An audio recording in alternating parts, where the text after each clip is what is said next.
Hi అండి, నమస్తే. నా వీడియోస్ కనుక ఫస్ట్ టైం చూస్తుంటే ప్లీజ్ సబ్స్క్రైబ్ చేసుకోండి.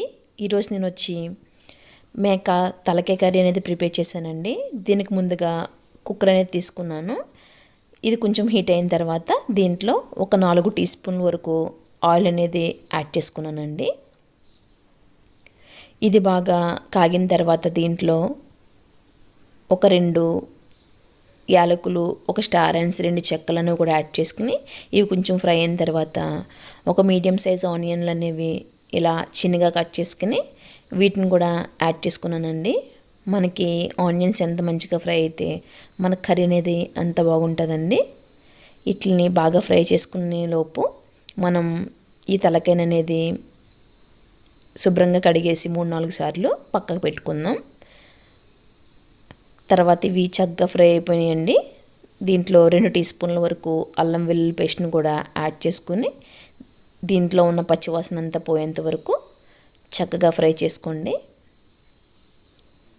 తర్వాత దీంట్లో మనం శుభ్రంగా కడిగి పెట్టుకున్న ఈ మటన్ కూడా చక్కగా యాడ్ చేసుకోండి. తర్వాత దీంట్లో తగినంత సాల్ట్, పసుపు, ఒక 3 టీ స్పూన్ల వరకు కారం అనేది యాడ్ చేసుకోండి. మనకి నాన్ వెజ్లో ఎంత కారం ఉంటే మనకి ఆ నీసు వాసన అనేది, స్మెల్ అనేది రాదండి. తర్వాత ఈ ముక్కలు మునిగేంత వరకు వాటర్ అనేది యాడ్ చేసుకోండి.